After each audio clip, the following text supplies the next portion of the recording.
Before I start this video, I just wanted to point out that I put some links in the description down below in light of the current situation with George Floyd's murder and the Black Lives Matter movement. The links include some petitions that you can sign, donation links, and resources that you can use to educate yourself on the matter. I hope you're all staying safe, and let's get on with the video. Hey guys, what's up? It's Anais. Welcome to today's video. Today I'm going to be talking about my study abroad experience in Australia. I recently just finished my second trimester in Gold Coast at Griffith University, and I thought it would be a good idea for me to talk about my experience and give out some tips, just like I did for my first year at Lancaster last year. So yeah. I'm going to be separating this video into 4 parts, with academics first, then social life, and then living in Australia, and finally traveling. I will put the timestamps down below if you want to skip to any section. So first, a little background. Usually I go to Lancaster University in the UK, and for my second year I had the possibility to study abroad. So I decided to do a year abroad in Australia. I got an offer from Griffith University, who is based on the East Coast in Australia, and I chose to go to the Brisbane campus for my first trimester there. And for my second trimester, I switched campuses and I decided to go to the Gold Coast campus. So throughout this video, I'll just be talking about my different experiences on both campuses for each section. So first we have academics. I'm studying business management, and the courses I had during my first trimester were business data analytics, business ethics and corporate governance, introduction to marketing, and then economics. And then my second trimester, I took retail marketing, innovation, creativity, and entrepreneurship, business processes, and firms' behavior and business strategy. My second trimester was a bit harder in terms of academics because the courses were just a bit harder. My first trimester, I had classes on Wednesdays, Thursdays, and Fridays only, so I had a 4-day weekend, which is pretty cool. And then my second trimester, I only had 2 days of classes.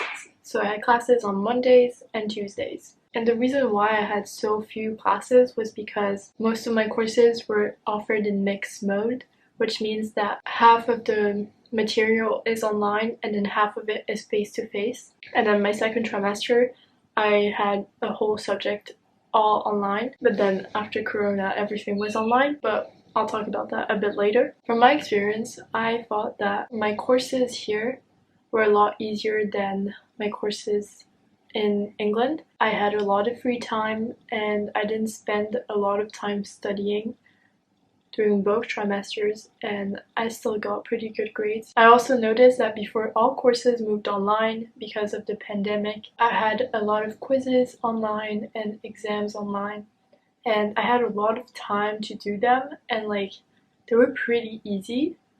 Whereas when I was in Lancaster, I only had 1 online quiz, and then during my second trimester in Gold Coast, I had a few weeks of classes on campus, and then everything moved online. Online classes were so hard for me to follow. At some point, I just completely stopped following online classes, and so instead I just read the PowerPoints, took notes, and then just studied on my own. Overall, I would just say academics here in Australia were pretty easy for me. I have a friend who's also studying abroad in Australia, and he thought the same thing. Although I think it depends on your subject, but if you're doing a business degree, it's pretty easy. So first trimester, I went to Australia. It was second trimester in Australia because they start their academic year in February, and then depending on if you're doing 2 or 3 trimesters, you either end up in October or December. So I arrived in the middle of the year for trimester 2, and I really put myself out there in the beginning. I decided to live on campus, and I tried to talk to my flatmates, but they had already been there since February, and they didn't really talk, so I gave up at some point. And then I did an orientation trip where I met some people, but most people were from the Gold Coast campus, so that was kind of a fail as well. and then I did some activities. I went on a trip organized by the campus college I was in or something, not really sure, but I ended up meeting some girls who lived on campus as well, so I just hung out with them. But I don't know, I felt that like first trimester I was there, I thought it was really hard to make friends, especially in lectures and stuff. And I also like had some friends, but no one I really vibed with or like spent a lot of time with. But that was alright, like I didn't really mind that much. I got a lot of time to like do other things, and that's kind of why I started my YouTube channel, and I'm pretty glad I did, because that's one thing I wanted to do for a really long time. I did, though, my first trimester join the volleyball social tournament. So basically when I signed up, they put me in a team with 7 other people, I think, and we didn't know each other, and we just met on the first game. It's kind of weird because like we didn't know each other and we just like straight away played a game. But that was really fun. Like that was every Tuesday night, and it was really fun. Like I got to know them, and we even like went for dinner after games if they were early enough, and that was really fun. Like I really enjoyed that. Yeah, and then second trimester I came to Gold Coast, and I found that it was a lot easier to make friends here. I like did some activities, I met some people, and even my flatmates here only had 2. I got along really well with one of them. It was really fun, but then she had to leave because of COVID, so that was sad, and I really miss her because now it's just lonely here. First trimester, I think I didn't go out a lot, and then when I was in Gold Coast, I think I went out more in the few weeks that I could still go out than I did in trimester 1. Well, that's basically it for social life. I don't really know what else to say about it, so we're gonna move to living in Australia. I already said this, but in Brisbane I was living on campus, which was pretty far from the city. And then this trimester, like second trimester, I don't live on campus. I'm living in the residence area where a lot of students also live. I noticed that like for transports, like buses, when you're in a bus, they won't say what bus stop is next. Like usually when you're in the bus, they'll like tell you what is the name of the next stop, so you like know where to get off. But here they don't. If you don't have Google Maps, you can easily miss your stop, so it's kind of annoying, especially if you don't have data. And then also stores close so early here, like retail stores, they'll close at like 5 p.m, which is so early. Like 5 p.m. They open at 10 and then close at 5 p.m. On Sundays they close at 4. It's just not something I'm used to. So yeah, that was kind of a weird thing for me.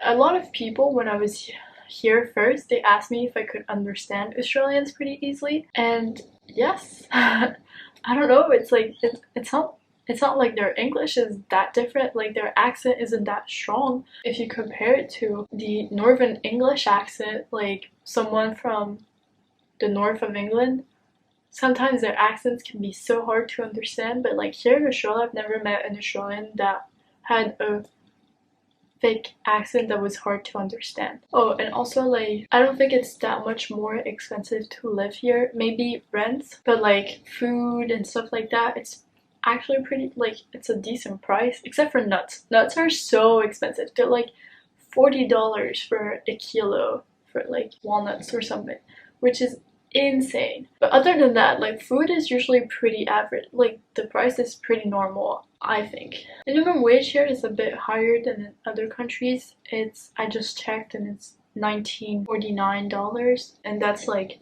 11.79 euros. And I checked the minimum wage in France, and it's 10.15 euros, so it's a little bit higher. I wanted to get a part-time job during my second trimester here, but because of the pandemic, it didn't happen. I did do some tutoring during the first trimester. I charged $30 per hour for teaching someone French. That was pretty cool. I did do some paid photo shoots, so I got paid for that too. Like, you know, like in Europe you have pigeons as like the common birds, and here they're like bin chickens. I don't know what they're actually called, and that's like pretty normal to see them everywhere. I didn't see any like huge spiders or anything. Before I came here, people were like, "You're gonna die in Australia," and I was like, pretty sure people live there, so I don't think I'm gonna die like going there. Like, it's fine. I don't know, it was kind of weird. I saw some koalas in the wild and then some kangaroos. It was pretty cool. Like, Australia is a pretty cool country to live in, like, for a little bit of time, but I don't think I could like actually move here and like live here for a really long time. Last section is travel. It's mostly like telling you what I did, where I went, and some tips for traveling in Australia if you decide to study abroad here and you want to make the most out of it. I really try to, and I did. I think I still have a few places I still need to go, but I might be able to go in July. So first trimester, during my mid-trimester break, I did a little trip on the East Coast. I got a Greyhound bus pass. So Greyhound is like the bus company. I went to the Whitsunday Islands. Highly, highly, highly recommend that place. That place is so beautiful. And then I did Cairns with the Great Barrier Reef. I even did some diving for the first time. It was pretty cool. And I visited the rainforest, saw some waterfalls, and then I went to Fraser Island, which is a really, really cool island. I think it's the largest sand island in the world. And you drive on the beach and you can see some wild dingoes. It's pretty cool as well. I felt like a true backpacker when I was doing that trip. It was really cool because I had like that backpack that backpackers have, and then like I met a lot of other backpackers. It was pretty cool. And then I went to Adelaide one weekend with my friends. That was really fun as well. Like, Adelaide doesn't really have much to like do, so the only reason you should visit is for Kangaroo Island because that's a really cool place. But if you had to choose between only a few places, I wouldn't like choose Adelaide as one of the first choices. And then I went to Melbourne to go visit my friend who's also studying here. He's studying in Melbourne, so that's why I went there. It was really fun. I really like the city. I still have to visit Sydney. Like, I haven't visited Sydney yet and I really want to. And I'm going to Cairns again next week for a little trip with a friend, so I'll definitely vlog it. You guys will see all about it. If you're studying abroad, you have to travel in Australia. Like, it's such a cool country to visit and to travel in. And like, it has a really big backpacker culture, so there are a lot of hostels where a lot of backpackers will stay, so it's really easy to like meet people. If you're traveling solo, you can do road trips. The country is huge, it's massive. It does cost a lot to travel in Australia just because a lot of the places that like islands you want to go, you have to like book tours or book a car.